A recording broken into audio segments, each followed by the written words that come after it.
오늘 말씀을 통해 우리들의 삶 속에 하나님과 동행하는 놀라운 임마누엘의 복을 누리기를 주님 이름으로 축복합니다. 여러분 가운데 함께하기를 축복합니다.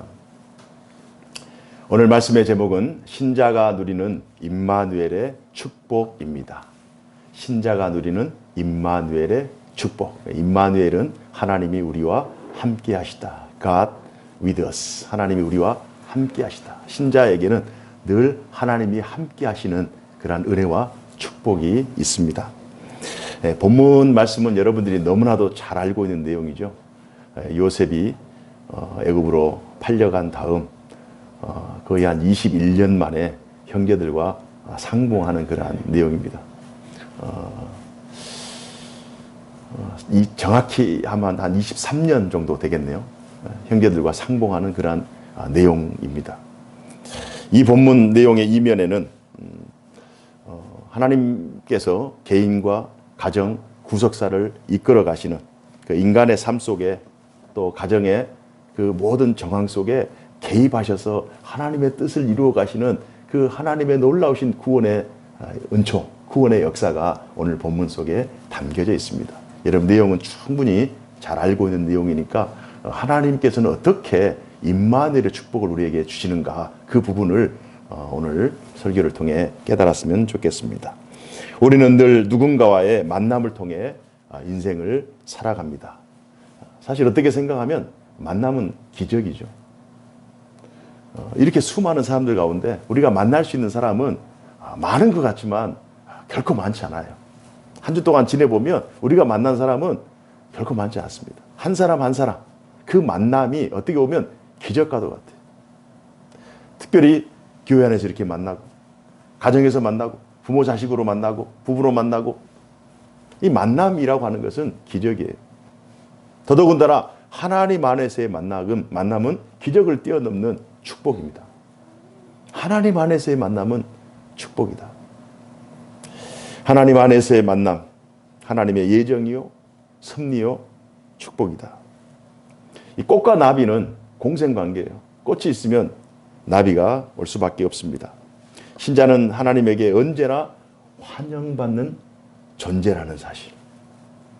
어떤 형편, 어떤 상황, 어떤 경우에도 신자는 하나님 앞에 환영받는 존재이다. 이 사실이 얼마나 우리에게 큰 위로가 되는지 몰라요. 여러분이 이 땅에 사는 날 동안 하나님과의 만남을 통해 기쁨으로 동행하는 축복을 누리시기를 주님 이름으로 축복합니다. 요셉과 신자의 삶에는 공통점이 존재합니다.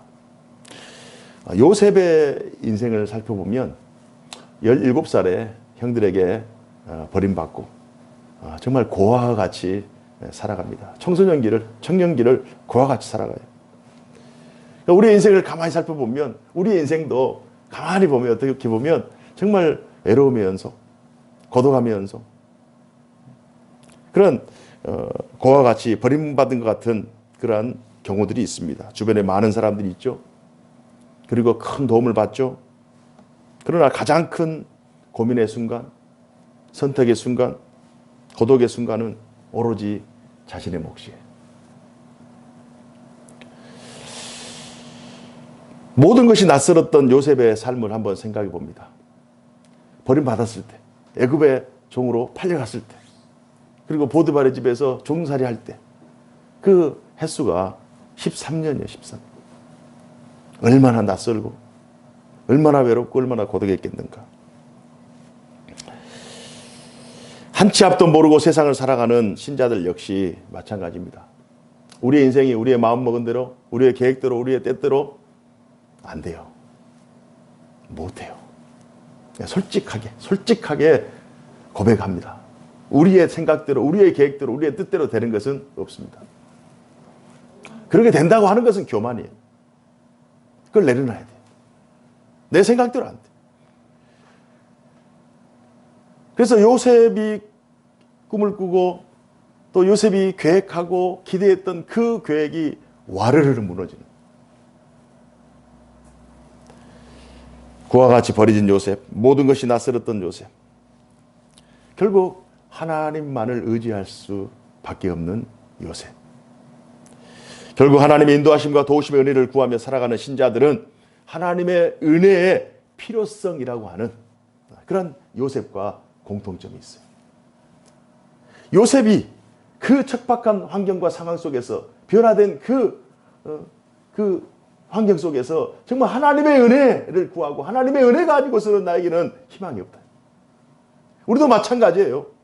우리도 그와 같은 이 삶을 살고 척박한 환경 속에서 시시각각 변하는 시대의 환경 속에서 어떻게 적응하며 어떻게 믿음으로 승리하며 살아갈 것인가. 우리의 의지대로 뜻대로 계획대로 능력대로 안 된다니까요. 정말 하나님의 은혜가 아니고서는 나는 이 세상을 믿음대로 살아갈 수 없다. 하나님의 붙들어 주심, 하나님의 돌보심의 은총이 아니고서는 나는 이 세상에서 승리할 수 없다. 나는 그래서 요셉이 하나님의 은혜를 구하듯이 나도 하나님의 은혜를 구하며 우리를 또 하나님의 은혜 안에 살아가는 것이 하나님께서 주신 가장 큰 복인 줄로 믿습니다. 하나님은 요셉에게 꿈을 주시고요. 힘들 때 만나 주셨어요. 그렇다면 하나님께서는 누구에게나 그런 예언적인 꿈을 주시는가?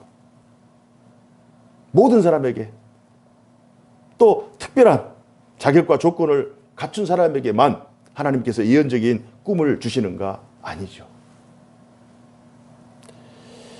요셉의 경우 하나님의 예언적인 꿈은 마치 신자가 하나님의 그 은혜를 무조건적인 하나님의 그 무한하신 은혜를 은총을 우리의 자격이나 우리의 조건이나 뭐 어떤 공로가 아니라 하나님의 그 무한하신 은혜를 받은 것처럼 요셉의 인격적인 장점과 무관하게 주어진 은혜예요.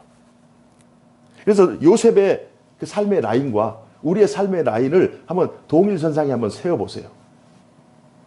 그래서 우리의 삶을 한번 요셉과 한번 비교해 보셔요. 그리고 그 위에 하나님이 우리를 보고 계시는 거예요. 요셉을 보셨듯이 우리의 삶도 보고 계시는 거예요. 요셉이 뭐 탁월하게 장점이 있어서 뭐가 뛰어나서 하나님의 구원 역사의 주인공이 아니라 또 우리가 어떤 자격을 갖추어야만 하나님의 예언적인 그 꿈이 이루어지는 것이 아니라 하나님의 섭리와 하나님의 구원, 예정 이런 하나님의 특별한 주권 아래 우리가 하나님의 백성이 된 줄로 믿습니다. 그래서 오늘 이 구원의 그 라인 안에 한번 요셉과 나를 한번 세우고 한번 두 사람 한번 비교해 보라는 거예요. 예언적의 꿈의 성격은 무엇인가?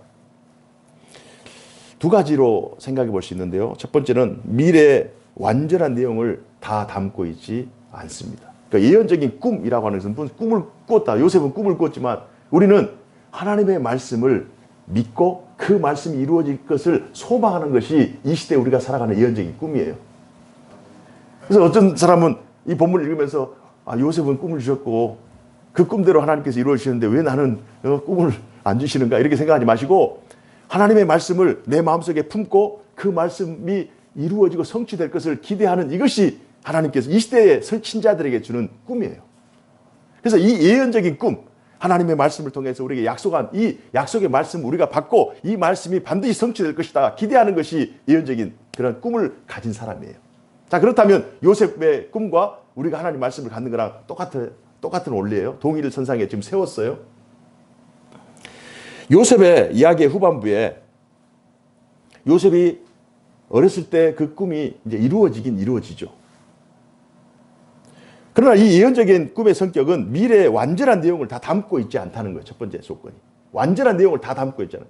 그러니까 미래에 요셉이 그 꿈이 이루어지긴 이루어졌지만 그 꿈이 결국은 요셉이 사는 날 동안 준비되고 요셉이 죽은 다음에도 이루어집니다. 당대를 넘는다는 것은 자신의 꿈이 하나님의 구원 역사의 연장선상에 있다는 거예요. 그래서 개인의 꿈이 아니라 하나님이 주실 꿈이죠. 우리의 인생도 마찬가지예요. 우리의 인생이 우리 개인의 의지나 우리의 노력이나 혹은 우리의 당대에 내가 산다 생각하면 그건 하나님의 구원 역사의 연장선상을 배제한 거예요. 내 삶이 하나님의 구원의 연장선상에 존재하고 내 꿈이 하나님의 주신 그 말씀을 붙잡고 기도하면서 소망 가운데 살아가는 것이 내 당대뿐만 아니라 다음 당대도 이루어진다라고 하는 그 믿음이 요셉의 삶을 비추어서 반추해 볼 때 하나님께서 우리에게 주신 꿈의 성취인 줄로 믿습니다. 완전하지 않아요. 그 내용이 완전히 1 더하기 1은 2다. 2 더하기 1은 4다. 이렇게 명확하지는 않지만 다 내용이 완전한 내용으로 우리에게 주어지는 것 같지 않지만 그러나 서서히 하나님께서 그 꿈을 이루어 가지고 또 흩어지는 조각을 맞춰 가시는 그 하나님의 그 섭리가 그 꿈을, 예언적인 꿈을 가진 사람들에게 주어지는 거예요. 이 사실 우리가 인식해야 돼요. 이때가 아니면 안 된다는 생각을 버려야 됩니다. 두 번째로는요, 이 예언적인 꿈의 성격은 가정의 화목과 평안을 가져다 주기보다는 오히려 가정의 불화, 형제들의 시기, 이걸 초래해서 결국 갈등 요인으로 작용했습니다.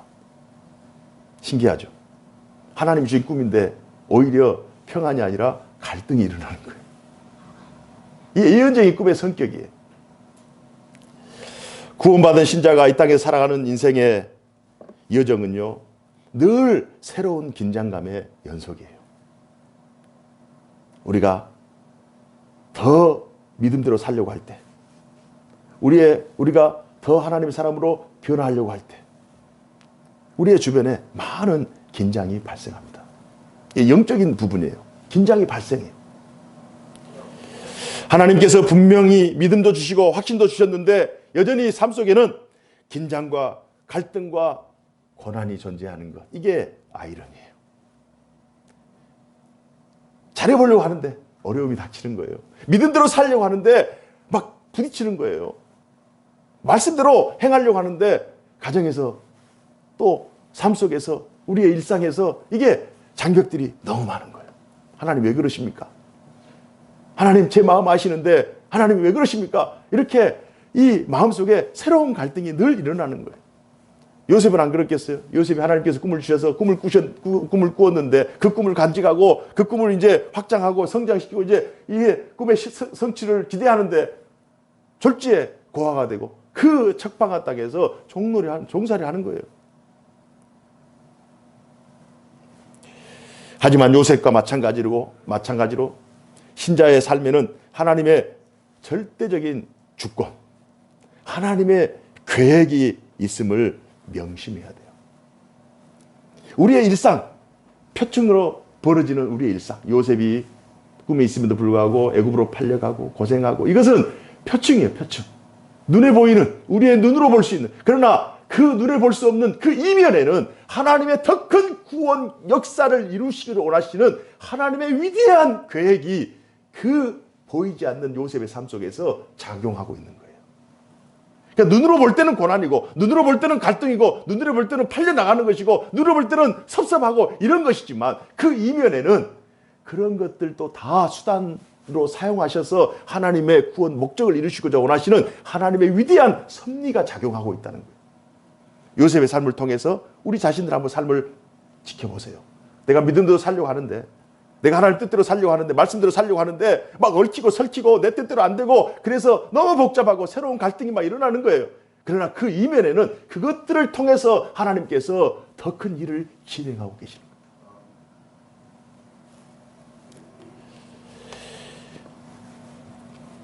창세기 37장에는요, 형들의 의도가 성공하는 것처럼 보입니다. 아버지의 총애를 받은 요셉, 야곱이 사랑한 라헬에게서 난 아들, 그래서 형들과 차별을 가지고 대하죠. 아주 극진한 사랑을 받죠. 그래서 이 형들이 어떻게 하면 요셉을 제거할까? 그래서 결국 애굽의 장사한테 팔아버려요. 그래서 자신들의 계획이 성공하는 것처럼, 자신들의 시도가 이루어지는 것처럼 그렇게 보입니다. 요셉이 자신들의 눈앞에서 사라졌습니다. 하지만 궁극적으로는 하나님께서 예언하신 꿈의 성취를 이끌어 가시는 그 과정에 형들이 수단으로 사용된 거예요.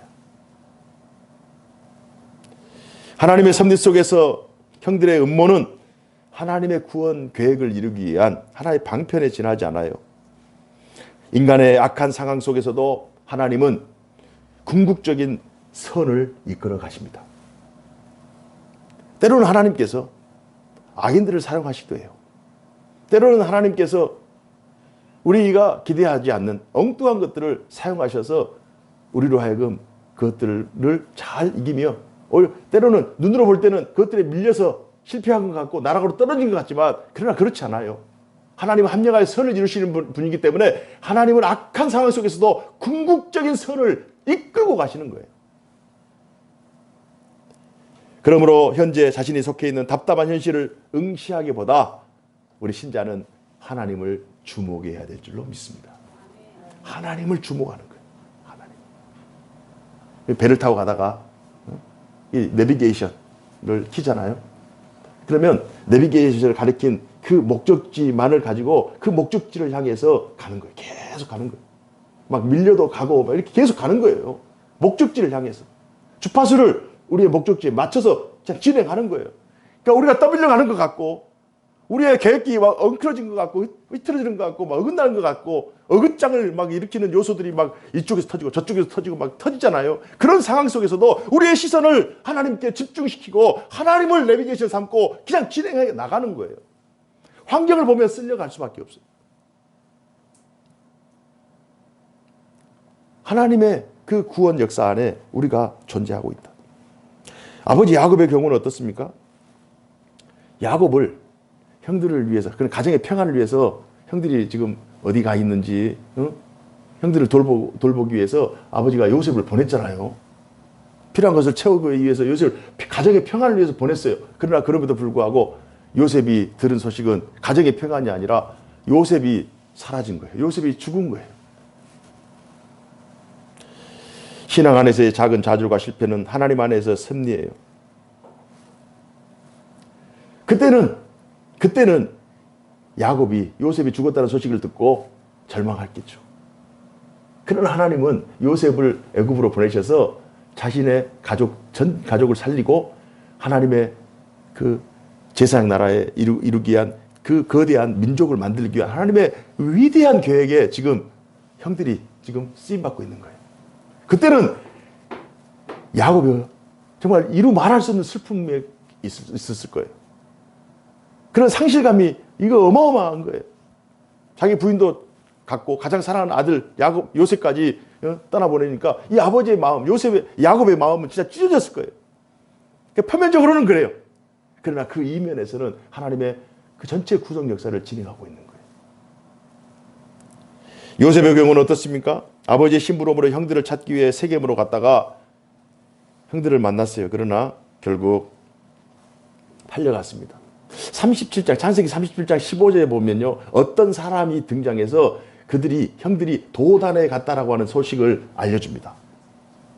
그 어떤 사람, 광야에서 어떤 우연한 한 사람을 만나요. 그 사람이 형들이 있는 곳을 가르쳐 준다니까요. 야, 그 대단하지 않아요?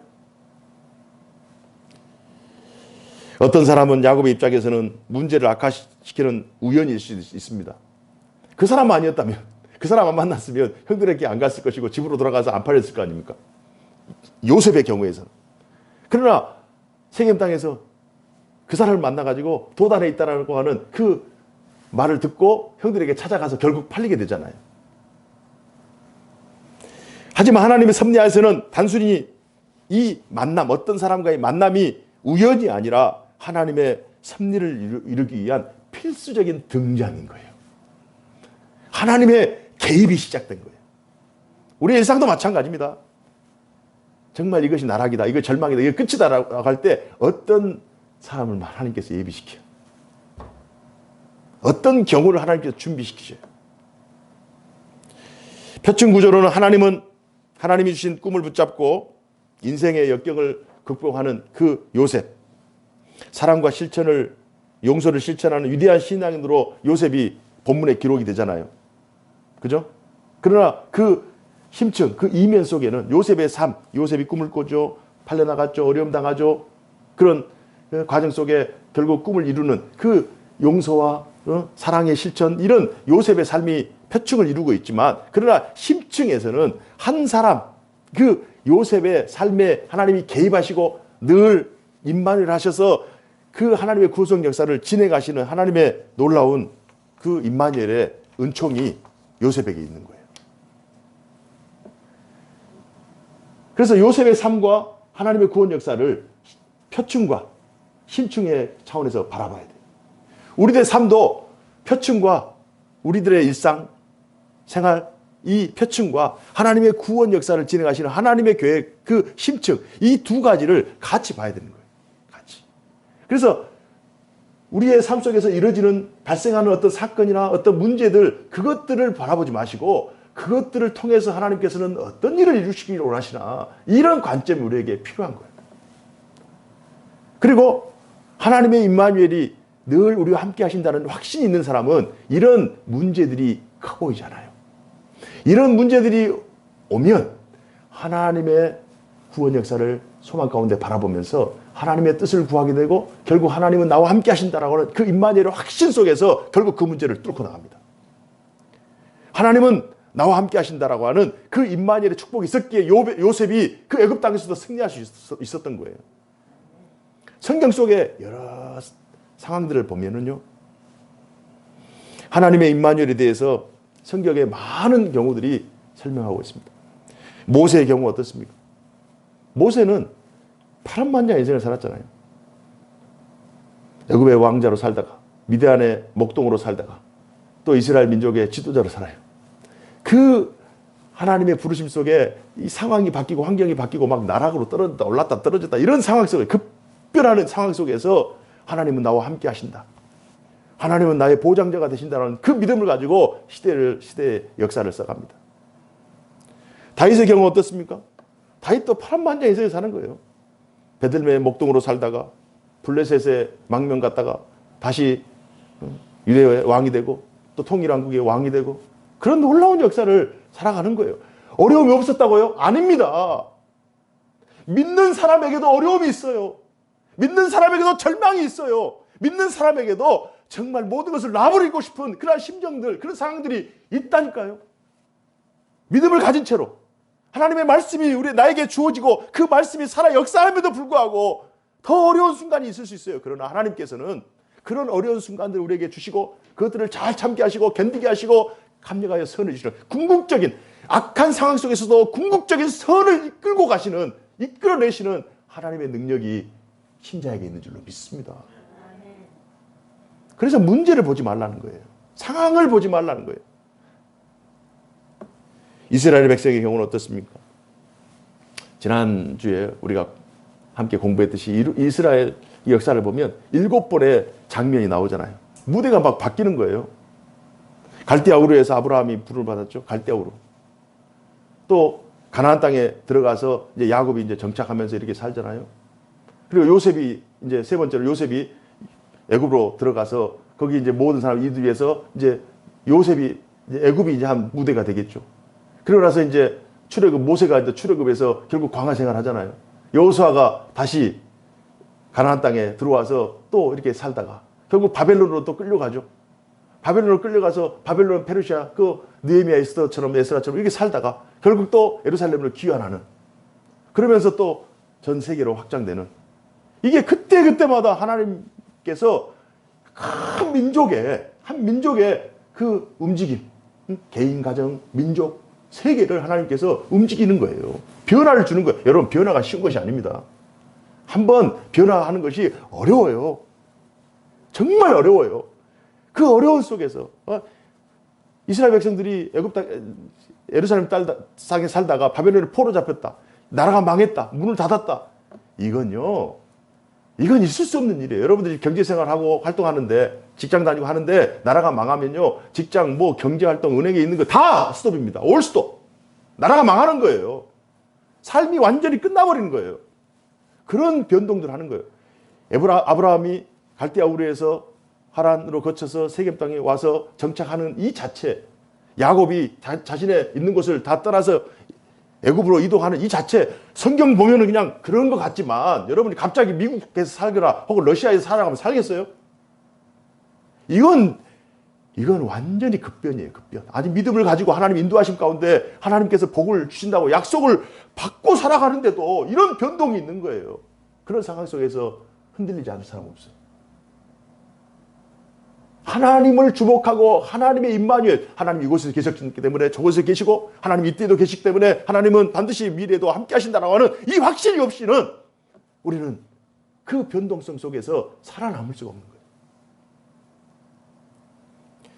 바울과 실라는 감옥에서도 하나님을 만납니다. 억울한 일을 당하는 감옥 속에서도 하나님의 임마누엘을 경험하게 됩니다. 얼마 전에 마포에서 개척한 목사님, 제가 세대 비전교회라고 기도 한번 부탁을 했는데 그 목사님이 개척을 하고 나서 간증을 한 거예요. 그 영상을 이제 제가 보면서 야, 하나님은 마포의 작은 교회, 개척교회도 계시는구나. 하나님은 하나님을 찾는 자, 하나님을 사랑하는 자, 하나님께서 구원한 하나님의 백성들의 삶 속에 늘 함께 하시는 거예요. 늘 함께 하시는 거예요. 한번 가만히 한번 살펴보세요. 개인에게, 요셉에게, 아브라함에게, 다윗에게 함께 하신 하나님. 야곱의 가정, 다윗의 가정, 가정에게 또 함께 하신 하나님. 민족에게 함께 하신 하나님. 또 교회와 함께 하신 하나님. 하나님은 늘 임마누엘의 은혜를 우리에게 베푸시는 줄로 믿습니다. 이스라엘에 속한 개인 가정, 민족이 가는 곳마다 하나님은 임마누엘 하셨어요. 성경 속에 사람들의 그 모든 시간대에 하나님은 임마누엘로 역사하셨어요. 그래서 제가 지금까지 설명드린 것은 하나님의 임마누엘은 장소의 임마누엘, 가는 곳마다. 또 아브라함부터 시작해서 바울 신라까지 얘기하면서 마포 목사님까지 얘기하는 것은, 마포 교회까지 얘기하는 것은 시간 속에서 하나님 임마누엘 하신 거예요. 그러니까 시간과 공간, 우리 인간이 살아갈 수 있는 인간 삶의 터전이 시간과 공간 안에 살아가잖아요. 시공. 하나님은 시공 속에 늘 임마누엘 하고 계시는 거예요. 하나님은 하나님의 임마누엘은 시간과 공간에 충만하시는데요. 하나님의 구속 역사에서 하나님의 그 임마누엘의 충만의 확증이 가장 극명하게 드러난 사건이 예수님의 성육신입니다. 하나님은 늘 우리와 함께 하신다. 구약의 성도들은 하나님은 나와 함께 하신다. 그러니까 그 예언적인 그 말씀을 받았음에도 불구하고 이거 확실하지 않으니까 이 말씀을 받고 믿음을 가지고 살아가는데도 이게 구체적인 확실한 증거가 없잖아요. 하나님 주신 말씀 믿음으로 받고 그냥 살아가는 거잖아요. 그 말씀에 확실한 증거를 받지 못했어요. 구약 성도들은. 그러나 신약 성도들은 예수님이 이 땅에 하나님 임마누엘 하신다. 그럼 어떻게 해요? 구약 성도들은 그냥 말씀을 믿고 선지자들의 말씀 믿고 그냥 따라가는 거예요. 그래서 확실한 증거가 없기 때문에 그냥 하나님을 섬겨야 될 하나님 믿음의 대상 하나님이 아니라 엉뚱한 우상이라든지 아세라 목상이라든지 바알신이라든지 이런 것을 대체해버리는 거예요. 그러나 하나님의 임마누엘에 대한 확증이 신약 성경에 예수님의 성육신, 하나님이 임마누엘 하시는데 실제로 하나님께서 육신으로 이 땅에 오셔버린 거예요. 할렐루야. 아멘. 이게 하나님의 임마누엘의 확증인 거예요. 그리고 우리 모든 인생들과 동행합니다. 인생들을 먹이고 고치시고 싸매시고 치료하시고 복음을 전하시고 자유를 주시고 생명을 살리시고 하나님 나라를 선포하는 그 놀라운, 그래 예수를 만나면 삶 속에 기쁨이 넘치고 자유가 넘치고 충만히 이루어지는 그런 놀라운 역사가 성육신인 거예요. 성육신으로 이 땅에 오셨다가 그 임마누엘의 성취가 한 지역, 한 사람들에게만, 지역 사람들에게만 국한되는 것이 아니라 이 임마누엘의 기쁨이 예루살렘과 사마리아 온 땅과 유대 모든 민족으로 확장되는, 온 인류를 구원하시기 위한 그 임마누엘을 확장시키고자 예수님께 십자가에 달려 죽습니다. 그래서 한 민족의 메시아가 아니라 이제는 전 세계의 메시아로, 한 민족에게 자유와 기쁨을 주는 것이 아니라 모든 민족에게, 오고 가는 모든 세대에 자유와 기쁨을 주시고자 예수님께서 십자가에 달려 돌아가시는 거예요. 그래서 이 고난주간에 우리가 예수님의 고난을 대신할 수는 없잖아요. 예수님의 고난하고 우리하고는 또 다른 차원이에요.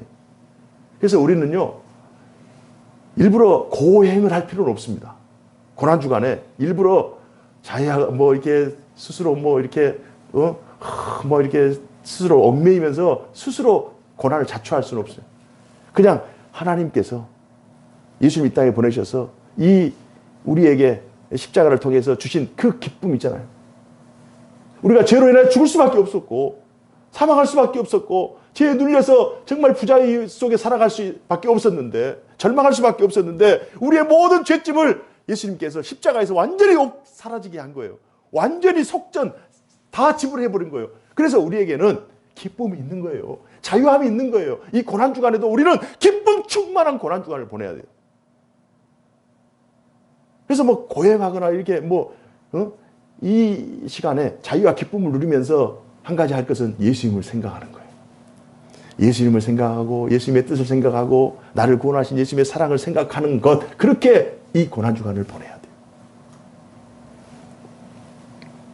모든 신자에게는 임마누엘의 축복이 있어요. 우리 한번 따라해 봅시다.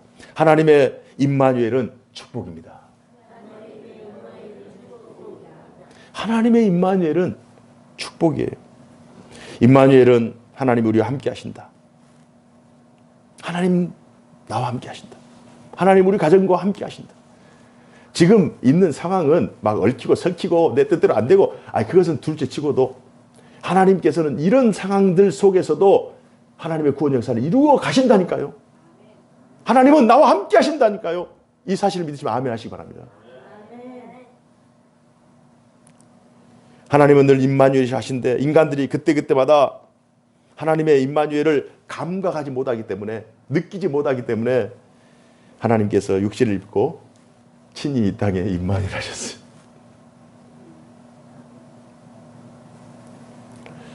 오늘날도 마찬가지입니다. 오늘날 하나님의 임마누엘의 현장은 가정과 교회예요.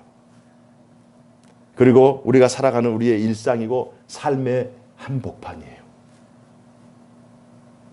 우리가 살아가는 곳, 우리가 가 있는 곳, 우리가 이동하는 곳, 우리가 살아가는 모든 시간대에 하나님은 임마누엘 하셔요. 성령 충만하면 더 이 하나님의 임마누엘이 민감하게 느껴질 것이고, 성령 충만하지 않으면 하나님의 임마누엘이 마치 안개같이 뿌옇게 느껴지는 거예요. 본문에서 신자를 대표하는 요셉에게 임마누엘 하신 하나님은요, 이 시대를 살아가는 모든 우리 모두에게도 또 지금 깨달아 알게 되든 모르게 되든 임마누엘로 역사하는 줄로 믿습니다. 그러니까 우리가 깨닫든 못 깨닫든 하나님은 임마누엘 하셔. 그래서 우리가 성령을 충만하게 하나님의 구원 역사에 눈을 떠서 하나님 일하심을 어려운 중에도 또 낙심 중에도 하나님의 임마누엘의 눈을 뜨고 그것을 깨달으면 하나님의 그 임마누엘의 실존 앞에 우리가 임재 앞에 들어갈 수 있는데, 그걸 깨닫지 못하면 정말 마이너스 시간을 보내는 거예요. 이번 한 주도 우리의 죄와 허물을 용서하시고 죄와 사망으로부터 자유를 선물로 주신 하나님과 동행하는 그런 거룩한 고난주간을 보내기를 주님 이름으로 축복합니다. 성령의 충만함으로 하나님의 임마누엘을 누리시면서, 우리에게 주신 복이잖아요. 하나님과의 만남이 축복입니다. 우리 신자들에게는 더더욱.